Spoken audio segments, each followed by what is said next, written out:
Boa noite, estamos ao vivo já, Pablo. Daqui a pouco Claro. começa, os nossos companheiros começam a chegar. Para nós aqui é boa noite, mas para o Pablo aí já é bom dia, né, Pablo? Que horário que é na Sim, China? sim. Boa noite a todos. Aqui é bem cedinho, são 7 da manhã. Temos um fuso horário de 11 horas de diferença. Então, acordei cedinho para conversar com vocês. Que bom, Pablo. Nós já temos algumas pessoas visualizando, e conforme eles forem entrando aí e forem interagindo com a gente, eu vou colocando aqui na nossa tela, tá? Pessoal que quiser interagir, dar boa noite para a gente, colocar perguntas, algumas coisas pode estar fazendo, que aí a gente vai conversando. Valdete, boa noite, já que está aqui nos dando boa noite. Pessoal também que compartilha, né, a live, e quem está assistindo a live compartilhada que não está assistindo direto na página da Cimiranda, e se quiser fazer mensagem tem que vir aqui na página, tá, pessoal, para que daí a gente possa estar colocando a sua mensagem, a sua pergunta, tá, para que a gente possa estar interagindo. Então, Pablo, eu queria agradecer você por aceitar o convite de vir aqui falar um pouquinho com a gente sobre essa cultura diferente, né? Ainda mais assim na visão de um brasileiro, essa questão da educação. O Pablo, eu conheci ele no mestrado do Uruguai, ele já num pouco tempo que ele ficou aqui na América, né? Porque o Pablo, ele tem, assim, ele é do mundo, né, Pablo? Então, eu gostaria que você se apresentasse um pouquinho e contasse para o pessoal a tua experiência no nosso mundo, né? Porque a tua experiência não é só no Oriente, mas o Pablo tem, assim, um conhecimento de diversas culturas também para poder estar dividindo com a gente. Bom, em primeiro lugar, muito obrigado, Simone, pelo convite. Fico feliz em poder conversar contigo e ter mais algumas pessoas aí também para compartilhar algumas experiências que eu tive. Bom, então, para quem não me conhece, eu sou o Paulo, tenho 33 anos e sou um professor. Ah, bom, só para o pessoal ter uma ideia, talvez, do que vai ser o assunto depois, ah, se eu quiser apresentar quem eu sou, na verdade, esses são alguns aspectos isolados que a gente vai acabar analisando depois, porque Pablo é o meu nome, 33 é a minha idade e professor é a minha profissão. Mas acredito que depois, como vamos falar sobre algumas teorias orientais, filosofias orientais, a gente vai tentar conversar um pouco sobre o que eles têm a ensinar sobre esse quem eu sou, né? Mas não vamos adiantar tanto, porque é um tema bem filosófico, bem profundo. Então, vamos seguir com a explicação dessas minhas experiências, então. Eu me graduei aos 20 anos, então, uns 12, 13 anos atrás, em Educação Física, e aí comecei a viajar pelo mundo. A primeira experiência foi nos Estados Unidos, nos acampamentos de verão da YMCA. Aí lá então realizava atividades esportivas, recreativas com o pessoal, com as famílias. Então era um acampamento bem estilo dos filmes da sessão da tarde, então bem divertido, com várias atividades. Foi uma experiência bem legal. E lá que eu pude melhorar o meu inglês, né? Que geralmente para conseguir ter a fluência é necessário ter uma experiência fora. Então essa foi minha primeira experiência no Missouri, nos Estados Unidos.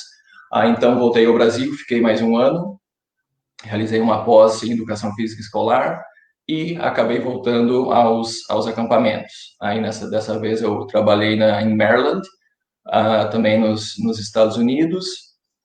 E aí então pensei, ok, já que eu tive essas experiências, eu quero conhecer o máximo possível.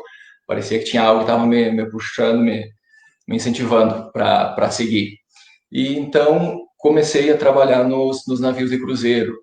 A primeira experiência foi com a Disney, até o Peter Pan era o meu companheiro de quarto. Sim. E aí, nos cruzeiros, até vou contar mais ou menos que é uma experiência bem diferente, porque você trabalha com pessoas de 40, 50 nacionalidades. Então, só no convívio com o pessoal que você trabalha, você acaba aprendendo um monte. E aí, geralmente os cruzeiros saíam de Miami ou Seattle, e aí ia ao Caribe, à Europa e tal. Geralmente cruzeiros de 8 a 10 dias. E aí, nesses cruzeiros, eu trabalhava como Youth Counselor, realizando atividades esportivas, recreativas, com as crianças. Então, era interessante que durante o dia, manhã e tarde, eu podia conhecer os portos e tal, e aí à noite, então, realizava essas atividades com as crianças. Os contratos geralmente eram de 4 a 6 meses, mas também é bem interessante acabar conhecendo muito desse planeta, porém também é um trabalho bastante desgastante, pela questão de que não tem sábado, domingo, não tem feriado. Então, foi uma experiência interessante, mas foi por um período de 4, 5 anos. Aí, depois da Disney, trabalhei com a Norwegian Cruise Line, novamente com crianças e adolescentes, com atividades esportivas e recreativas. E aí, então, depois desses 4, 5 anos, viajando com os cruzeiros, mais 2 anos nos acampamentos, ainda tinha aquela vontade de viajar, eu já tinha ido à Europa, Ásia e tal, mas queria conhecer um pouco do leste asiático. Aí tinha pensado primeiramente em ir à Tailândia, mas aí acabou surgindo a oportunidade de vir trabalhar na China, e aí então estou aqui há quase 2 anos já. Aí aqui tive a oportunidade de trabalhar como professor de inglês e treinador de futebol, e então acredito que essa vai ser um pouco mais da experiência que a gente vai acabar conversando, que tem alguns aspectos bem interessantes e ainda mais agora com essa questão do corona, a China tá bem em foco, né? Então, até se o pessoal tiver algum questionamento, vamos fazer essa conversa bem dinâmica, aí que a gente vai podendo responder algumas questões. Exatamente. Então, o Pablo, quando a gente se conheceu, você nem não estava pensando, né, em ir para a China, pelo menos nunca tinha comentado. E o Pablo, ele faz um mestrado na área da educação também, e eu lembro muito a tua área de pesquisa era a questão dos jogos competitivos e tudo mais, né, que acho que você acabou mudando alguma coisa, mas eu tenho muita lembrança, assim, de alguns pontos nas aulas, né, de filosofia, do professor Johnny, assim, toda aquela questão que a gente debatia muito em relação a esse ensino mais, como é que eu vou falar? Não vou dizer mais tradicional, mas lembra, assim, que a gente comentava muito nessa questão, né, dos professores, naquela forma não tradicional na forma de ensino, mas tradicional na questão, assim, de comportamentos, de hierarquia e tudo mais que a gente comentava lá.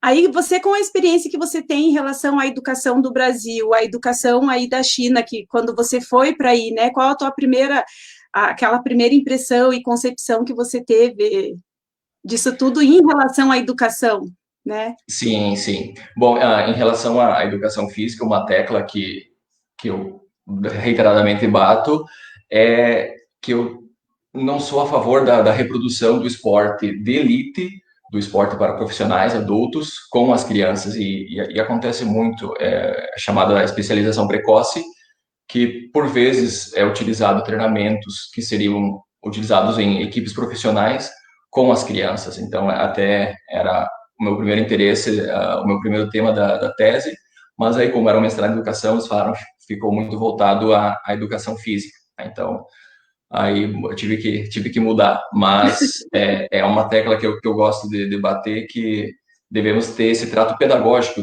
dos esportes, né? Não apenas uma reprodução.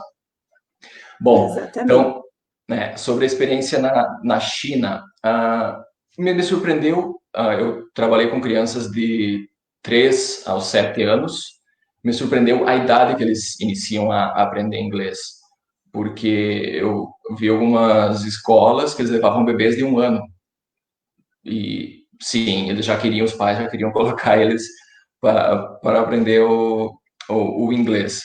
E várias classes iniciavam aos 2 anos. E essas classes eu achei bem interessante e é algo que pode ser utilizado no Brasil, é a questão que você não é bem um professor, você é um ator, um cantor, dançarino, porque a aula é muito divertida. E eu achei bem interessante, porque eu acreditei que desde o ensino inicial, do ensino infantil até o ensino adulto, a China seria bem tradicional nessa questão. Mas não, os pais, na verdade, gostam dessa aula divertida, eles queriam ver as crianças se divertindo também. Eu achei bem interessante. Já que eu mencionei os pais, algo muito interessante que podemos aprender com os chineses é o quanto os pais se interessam pela educação dos filhos. Eles estão a todo momento querendo saber qual que vai ser a tarefa de casa, o que eles têm que melhorar e tal. Então, tem esse diálogo entre pais e escola. E é um problema que geralmente temos no Brasil, né? É o distanciamento da família e da escola. E aqui é incrível. Porém, aí tem a questão do outro lado, que às vezes eles têm esse interesse, mas existe uma exigência muito grande dessas crianças. A todo momento é aula de inglês, aula de música, de dança, e aí são muitos cursos para essas crianças, e às vezes eles não têm tempo de serem crianças, né? Sim. Porque são muitas atividades. Ah, sim, então, nesse ensino infantil, nos training centers, nessas escolas de inglês, eu achei maravilhosa a metodologia e, claro, que um pouco disso, eu e a Bibiana, minha namorada, que ela está comigo, trouxemos isso dos navios também, porque trabalhamos com esportes, atividades recreativas, esportivas, então, nós sabemos da importância de trazer o lúdico para a educação, e como você também acredita, né? Isso. Sim. Então, outro fator interessantíssimo dessas aulas, e que elucida o quanto os pais se interessam, é que as aulas são transmitidas ao vivo.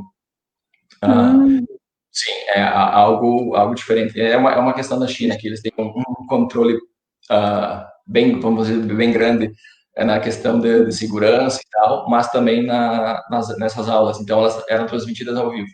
Ah, dávamos a aula na sala de aula, uma sala normal, geralmente para 8 a 12 crianças no máximo, mas na sala de recepção dos pais tinham várias televisões e aí eles podiam assistir a aula ao vivo.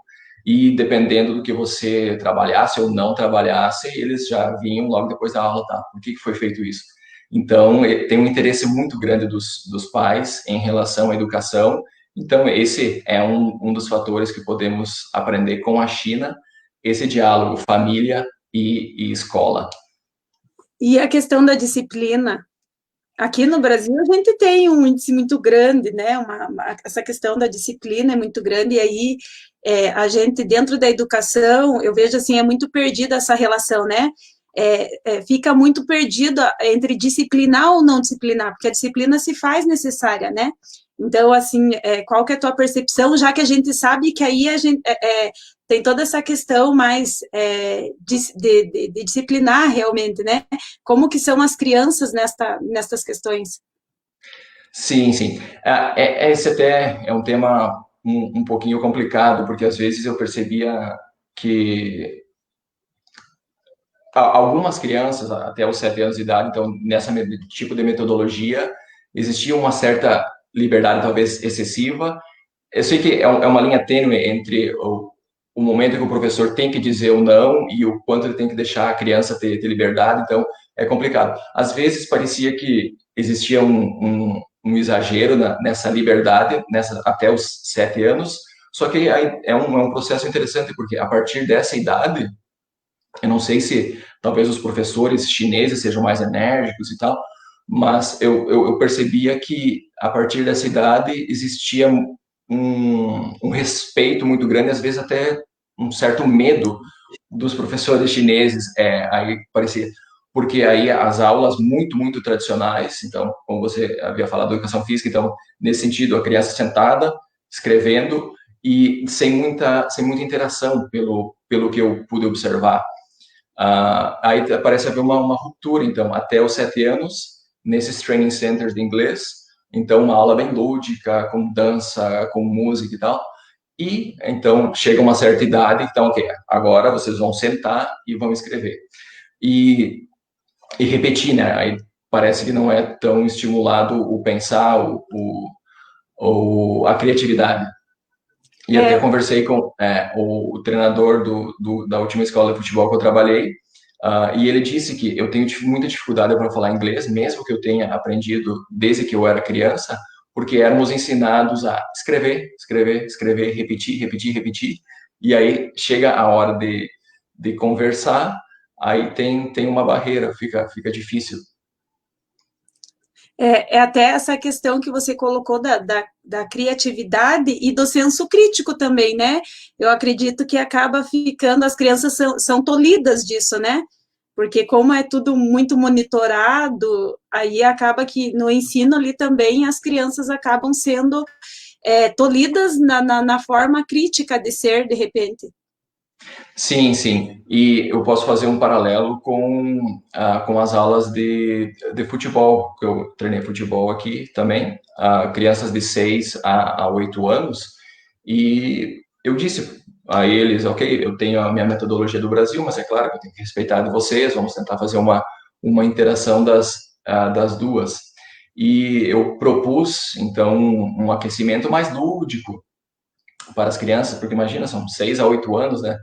E eles disseram, olha, acho que melhor não, começa devagar, vamos focar mais no treinamento de adultos e tal. Então, principalmente no futebol, eu creio que existe essa questão do repetir, da reprodução do que se faz com os adultos com as crianças.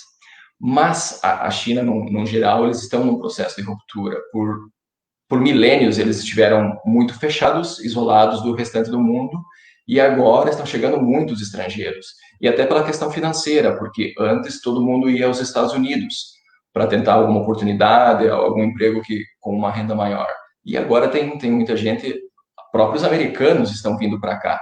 Então, eles estão num processo de ruptura, então, desse pensamento tradicional, mas como ele vem de milênios que tá bastante arraigado. Então, aí tem que haver um processo de diálogo, então, entre as metodologias estrangeiras, então, talvez mais lúdicas e tal, pelo menos na educação física e nos esportes, com essa maneira tradicional deles.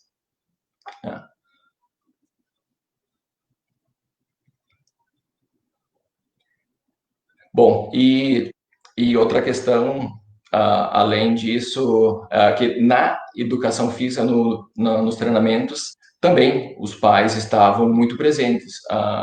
Quase todos os treinamentos, os pais iam e acompanhavam todo o treinamento, chegavam em casa, tem o diálogo com o professor pelas redes sociais. E até assim, é um fator interessante de ser mencionado, que aqui eles têm o WeChat, que seria uma espécie de WhatsApp deles. E esse WeChat contém muita coisa. Você pode comprar passagens, você compra no mercado, se comunica, posta suas fotos e tal. Então, uma rede social muito abrangente. E existe essa comunicação, então, pelo WeChat. E aqui quase não se carrega dinheiro no bolso.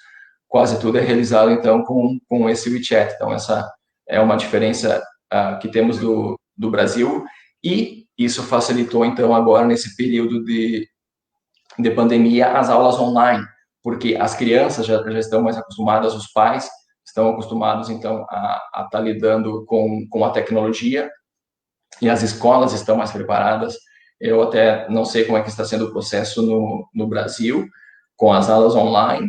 Aqui, claro, existem as limitações de não ter o contato com o aluno e tal, mas, no geral, estão fluindo.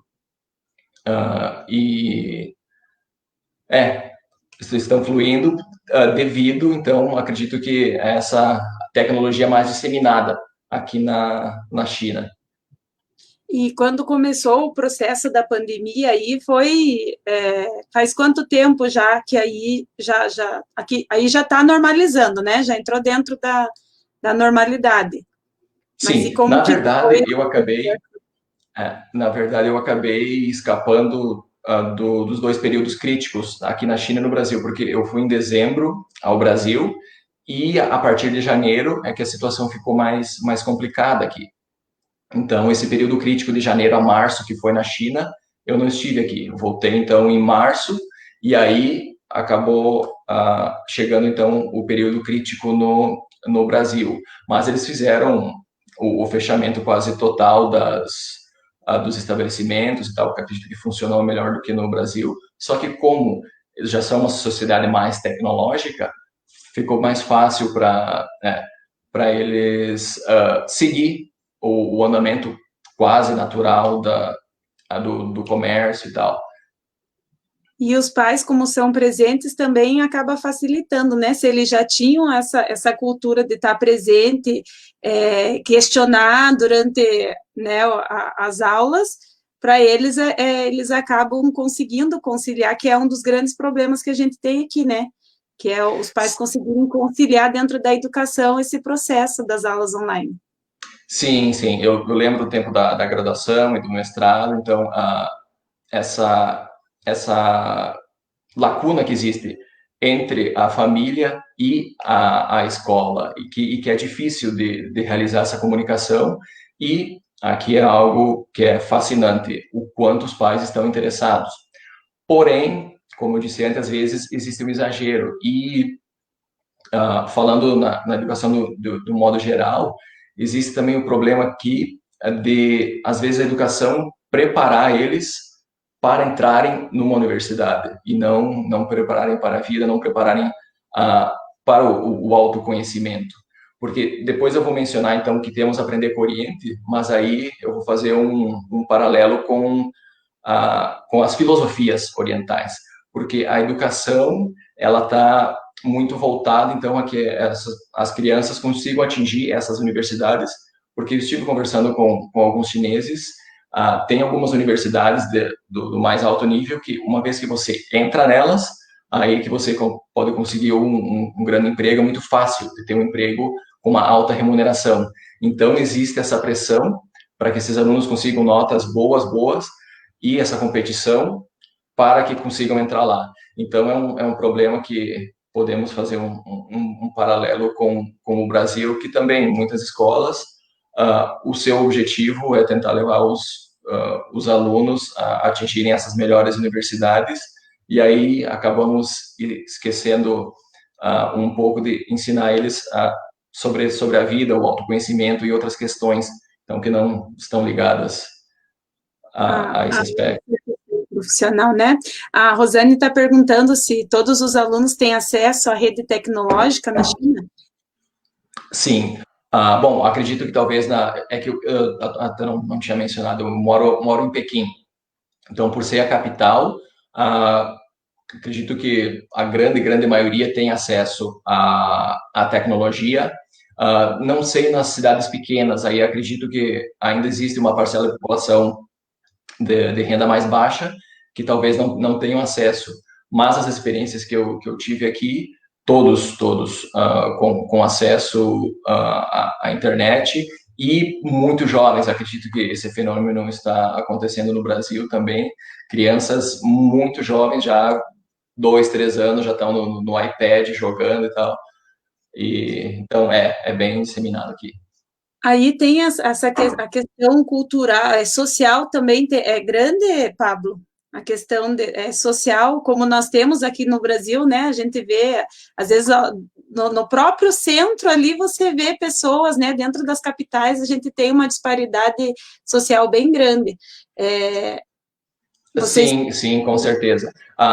Principalmente até a década de 70, existia uma quantidade muito grande de pessoas com uma renda muito baixa aqui na China. Bom, foi em 1949 que iniciou a revolução, que eles chamam de revolução cultural, mas a revolução de Mao Tse, e aí então houve um período de grande fome. Muitas pessoas passaram fome, eles chamam que até da grande fome. Mas a partir da década de 70, então, eles realizaram uma abertura ao capital externo, e então, a partir da década de 70, muitas pessoas, então, que estavam abaixo pobreza começaram a ascender socialmente e ter mais condições financeiras. E por alguns números que eu vi, foram 600 milhões de pessoas que saíram dessa linha da pobreza, porque é uma população incrível, 1 bilhão e 300 milhões de pessoas, né?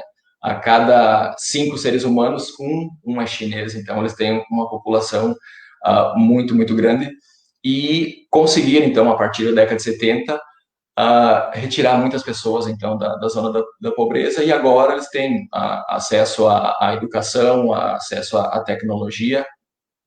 Porém, como eu havia mencionado antes, tem algumas questões bem tradicionais que estão arraigadas aí de milênios, ainda não existe uma ruptura, mas eles estão num processo, acredito, de redescobrimento, talvez de desconstrução de alguns valores, mas é claro que existem algumas questões também que o próprio governo tenta não liberar muito o pensamento externo, e uma situação é que até que nós estávamos conversando, que eu achei que não poderíamos fazer a live hoje, por causa do VPN, né, que é um aparelho que disponibiliza que acesse outros websites, e o governo tem, então, alguns sites, por exemplo, Facebook, WhatsApp, que você não pode acessar normalmente. E deve ser estranha essa sensação de estar bloqueado, né, Pablo? Porque a gente vive aqui, eu falo, esse é o legal das diferentes culturas, porque a gente está aqui no Brasil, onde a gente tem liberdade para tudo, né? De certo modo. E aí você está aí, você não pode acessar uma rede social, porque o governo tem esse poder de bloqueio. Sim, mas olha como é contraditório, porque temos a liberdade no Brasil, porém não temos a liberdade, por exemplo, de caminhar à noite numa cidade grande. E aqui é incrível. Isso foi o que mais me chamou a atenção, agora saindo então um pouco do assunto educação, mas a segurança. Eu me sinto mais seguro aqui em Pequim, que é uma cidade de 20 milhões de pessoas, do que nos Estados Unidos, do que na Europa. É incrível a sensação de poder caminhar na rua e escutar um barulho à noite e não estar preocupado. Então, aí tem esse controle que, por vezes, é excessivo, mas também acabou gerando resultados. Então, é complicado falar em liberdade. Poderia se dizer que as pessoas elas são regradas, elas têm uma disciplina, né? Porque a disciplina ela faz parte. Então, aqui no Brasil, por exemplo, nessa questão da pandemia, o quão é difícil das pessoas conseguirem usar máscara, tomar os cuidados necessários, né? Então, acredito que na China, como já são disciplinados, isso acabou se tornando muito mais fácil, né, para eles estarem fazendo os cuidados que são necessários, né? Porque já é um povo mais disciplinado. Sim, sim. E até uma das principais religiões aqui é o confucionismo. E ele não é uma religião tão filosófica quanto outras, mas ele é uma religião ou escola filosófica mais social, de pensar no outro e não pensar no bem comum e não no individual. Então, nessa questão, eles sabem respeitar essas regras. E até eu achei bem interessante que muitas pessoas acabaram realizando trabalho voluntário, então, para checar a temperatura, para checar se o pessoal estava utilizando a máscara. Então, nessa questão, o confucionismo acabou dando uma visão social, global, não tão individual. Porém, e também a outra contrariedade, que existe uma competição muito grande, e aí voltamos, então, agora um pouquinho à educação, uma competição entre os pais, para ver quem tem o filho que mais se destaca e tal. Então, às vezes, dá uma nota não tão alta a alguém, ele vem, tá, mas ele ganhou essa nota e tal. E acredito que não só na educação, mas existe, então, apesar deles terem essa visão social, existe também uma competição bastante arraigada aqui na China, mas acredito que no mundo ocidental não é diferente. E temos a nossa geração tem essa coerção autoimposta, nós nos impomos essa necessidade de a todo momento tem que estar melhorando, tem que estar desenvolvendo, é claro que é importante, mas acredito que chegamos a um excesso, ultrapassamos o limite do que seria saudável em Sim. relação a, a essa necessidade de sempre estar produzindo, sempre estar melhorando, e aqui às vezes acaba acontecendo também, e com as crianças existe então essa pressão exacerbada para que consigam atingir essas universidades de mais alto escalão, então para conseguir os empregos. Então, pode. Você falou no começo, né? A gente conversou um pouco sobre a filosofia oriental e que muitas vezes a China acaba não utilizando e seguindo algumas coisas, né? O que seria essa filosofia do Oriente o que a gente pode estar aprendendo com ela também, o que te chama a atenção enquanto brasileiro, em relação a essa cultura, né, tão diferente da nossa. Sim, sim. Então, desde que eu cheguei aqui, entrei em contato com alguns livros do taoísmo, do budismo, do hinduísmo, e existe um anseio por ir além do que a ciência nos ensinou. É claro que a ciência nos retirou da ignorância em muitos temas, e o que os paradigmas educacionais, filosóficos nos ensinaram, mas eles acreditam que, além dessa racionalidade que é medida, que é objetiva, eles acreditam numa supra-racionalidade. Então, eles buscam o autoconhecimento. Porque, como eu havia dito, Pablo é o meu nome, 33 é a minha idade, eu sou um professor, mas essa é a minha personalidade, existe algo a mais aí. Aí até no livro Alice no País das Maravilhas, ela segue o coelho branco e tenta descobrir um pouco mais sobre si mesmo. E é esse descobrir sobre si mesmo que é muito desenvolvido aqui nas filosofias orientais e acaba ficando um pouco relegado, deixado de lado no nosso mundo ocidental, né? E eles buscam também, no budismo, conhecer a si mesmo observando a si, observando os seus sentimentos, os seus pensamentos e tentando ultrapassar a nossa mente, esses pensamentos vacilantes, está realmente presente no momento, no agora. Porque, de acordo com essas filosofias orientais, a nossa mente tem a função de geralmente estar nos jogando ao futuro e ao passado. E acaba esquecendo, então, do momento presente. Então, essa eu acredito que é uma questão que deveria ser, poderíamos utilizar mais no mundo ocidental, com as crianças e com nós mesmos, para desconstruir alguns valores que criamos no decorrer da vida e que às vezes podem, algumas ansiedades, medos, que são ilusórios, né? Então, através da autoobservação, eles buscam, então, a serenidade, a paz, ultrapassar essa nossa racionalidade para uma suprarracionalidade. Eu fiquei pensando, você falando, eu imaginando aqui a questão das ansiedades, né? Porque nós vivemos aqui num movimento frenético. O número de ansiedades é muito grande, né? Desde as crianças, porque os pais estão soberbados, né? E aí vem essa questão também que você colocou das crianças estarem também dentro da China também estão soberbadas, mas seria de uma forma mais, como é que eu vou falar? Eles têm várias atividades, porém não vive de uma forma, não tem uma rotina frenética como seria a nossa aqui. Bom, existe uma lacuna, então, entre o que essas teorias filosóficas ensinam e o que acaba acontecendo na prática. Porque, de acordo com essas teorias filosóficas, não deveríamos, então, exercer essa pressão para então atingir as melhores universidades e tal. deveria ter um ensinamento de como essas crianças se autoconhecerem já desde o início, porque essa desconstrução de valores que acabam gerando em ansiedade, depressão, então, ela geralmente acontece numa idade mais avançada e não é muito estimulada na educação.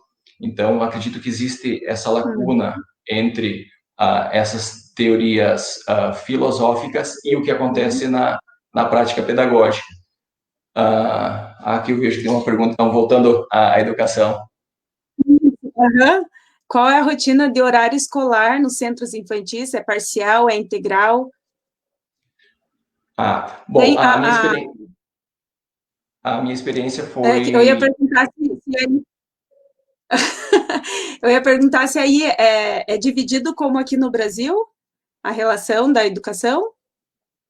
Bom, eu trabalhei Também? em training centers, que são as escolas especificamente de inglês, mas muitas escolas, elas têm um período diurno, manhã e tarde, e está muito disseminado as escolas internacionais, até pela dificuldade de aprender o inglês, então eles iniciam muito cedo, e nessas escolas internacionais, então, muitas vezes, o ensino é matinal e durante a tarde também. As disciplinas, acredito que são parecidas, mas existe uma grande ênfase na escrita, até pela dificuldade de escrever os caracteres chineses, né? E aí, então, por isso, então, que eles até iniciam o inglês numa idade muito tenra, porque é uma diferença muito abrupta entre os idiomas. E, por exemplo, nós que falamos português, se vamos a algum país que fala espanhol, ou até mesmo inglês, aos poucos você consegue aprender passivamente. Uma palavra aqui, outra ali e tal. Só que no chinês, se você não sentar e estudar e se dedicar, fica bem complicado pela diferença abrupta, né, que existe entre os idiomas. E aí, então, quanto aos caracteres, e isso eu percebi, às vezes passava em algumas salas de aula e via os alunos horas e horas e horas praticando a caligrafia, porque realmente é bem complicado. E aí fica complicado de ter uma aula lúdica, né? Porque Sim. em relação à caligrafia... E aí eles não devem conhecer e considerar muito o desenvolvimento infantil também, né? Como Bom, aqui a gente desenvolve muito, considera muito toda essa teoria do desenvolvimento e tal, que nem quando você fala da caligrafia, do processo, né, de escrita, aí eles vão, como é uma forma muito mais mecânica. sim, sim. Mas aí, isso nas escolas tradicionais. Mas nos training centers, como então tem essa visão da educação americana e inglesa, aí sim, então as aulas são bem lúdicas, tem essa preocupação, então, com a diversão dos alunos também, não apenas com o ensino. Mas é claro que no final da aula, muitas vezes se o aluno não sabia, por exemplo, a frase que ele estava aprendendo no dia ou as palavras-chave, aí o professor, ok, o pai já vinha cobrar, ok, a minha filha deveria ter aprendido isso, isso, isso e não aprendeu. Então tem essa cobrança quase que instantânea. Não deve ser fácil ser professor nessa condição. Mas por um lado, essa exigência é interessante, porque aí você também tem um feedback se você está conseguindo realizar um bom trabalho, porque, e às vezes até era uma questão que tinha que ter um equilíbrio entre a diversão, que eu gosto de ver as crianças sorrindo durante a aula, mas ver também o desenvolvimento deles, porque senão aí seria apenas uma aula de recreação. Então tem que buscar esse equilíbrio, então, entre uma aula lúdica e que também, então, atenda aos interesses e necessidades dos alunos. Qual que é a língua é mandarim? Isso? Da Bom, China? existem, na verdade, no idioma chinês, existem 10 línguas, o mandarim é o mais falado. No sul, na região de Guangzhou, eles falam o cantonês, E aí tem algumas outras línguas, então, não tão expressivas. Mas o mais disseminado é o mandarim. E pelo tempo que eu estou aqui, o meu está com um nível muito, muito baixo. Tem que ter um empenho muito grande, então, para aprender o mandarim, porque é bem complicado. E como eu disse antes, não tem como aprender passivamente. Você tem que se sentar e estudar. Essa foi uma facilidade, então, do inglês e do espanhol, porque no dia a dia você vai pegando uma palavra, uma expressão e tal. E no chinês tem que ter essa dedicação. E você acostumou bem aí, Pablo? Assim, com Sim, toda essa... era primeiramente uma experiência. Decidimos ficar um ano, se valesse a pena, seguiríamos, se nos adaptássemos. É que também, depois de trabalhar com navios e cruzeiro, eu acredito que fica tudo mais fácil, porque trabalhando com pessoas de 40 nacionalidades diferentes, e aí fica fácil se adaptar a qualquer cultura. E a questão da segurança acabou facilitando isso, porque não tem preço sair à meia-noite, sair às 2 da manhã e se sentir seguro, independente do local que você está. Fomos muito bem recebidos nas escolas que trabalhamos, as pessoas, e até é interessante quando você vai aos povoados um pouco menores, o pessoal fica bem animado e quer tirar fotos e tal, porque é algo diferente para eles. Então, fomos muito bem recebidos e, então, até o nosso título falava educação pós-pandemia. Então, eu acredito que se falou muito em pandemia, não quero mais tocar nesse assunto, até por isso que eu achei interessante que você escreveu pós-pandemia. Então, o que podemos retirar de bom disso que aconteceu? Porque isso também é um ensinamento filosófico aqui das teorias orientais, observar o que está acontecendo, observar o presente momento e retirar o que é bom, reter o que seja bom. Eu acredito que nos uniu essa questão de todo o planeta ter sido afetado. E aí o Mohan fala da identidade planetária no livro Os Sete Saberes para a Educação do Futuro, né? Isso. Então, eu acredito que nesse ponto acabou facilitando essa identificação planetária, que não existe mais, eu sou brasileiro, ou eu sou do Paraná, eu sou do Rio Grande do Sul, eu sou russo, eu sou americano. O que acontecer aqui na China vai influenciar todo o planeta, o que acontecer na Europa vai influenciar. Então, acredito que vamos sair, então, depois que termine essa pandemia, com uma visão mais global, mais planetária, como o Mohan já defendia algumas décadas atrás. E sim, é um período conturbado que estamos passando, mas acredito no princípio do ritmo que o hermetismo prega.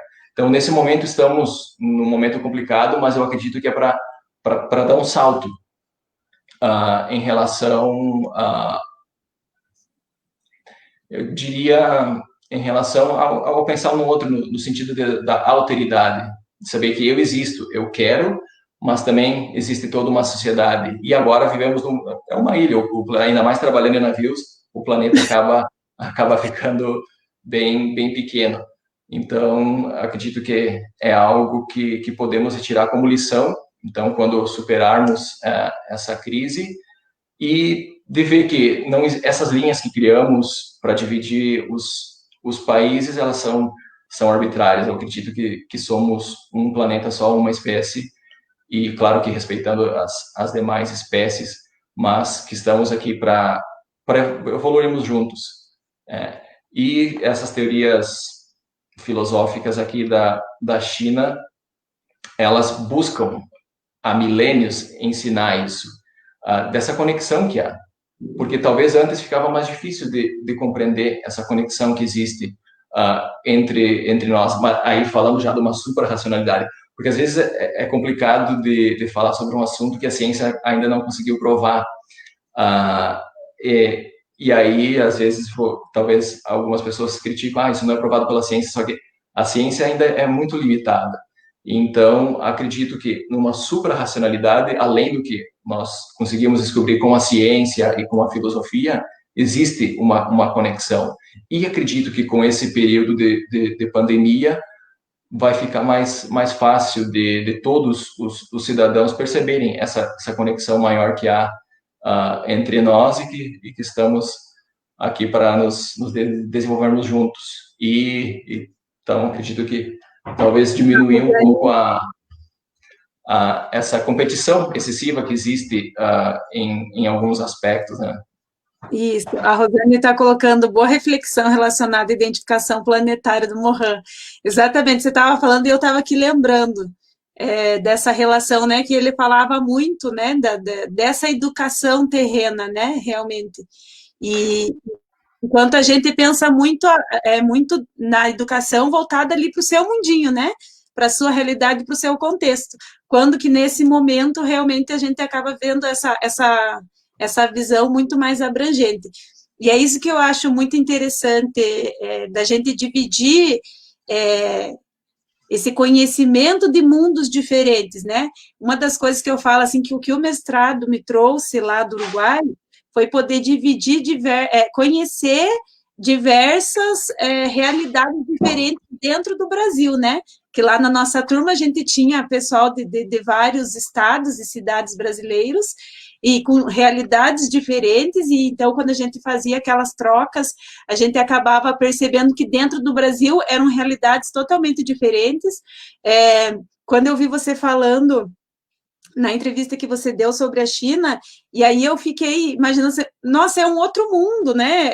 Assim, é dentro de um mundo uma outra realidade, e agora quando você traz a educação terrena, daí você pensa assim, é outra realidade, mas nós estamos no mesmo barco, estamos fazendo parte de tudo isso, né? Sim, sim. E creio, então, que a pandemia vai favorecer esse salto nessa compreensão dessa identificação planetária, de que, apesar que exista essa distância geográfica, estamos todos aqui nesse nosso pontinho azul tentando melhorarmos e tentar viver da melhor maneira. E algo que elucida essa questão da identidade planetária e do quanto estamos próximos é que você está no Brasil nesse momento e eu estou aqui na China e estamos conversando como se estivéssemos na mesma sala e algumas pessoas assistindo. Há 11 horas de diferença, né? Sim, sim.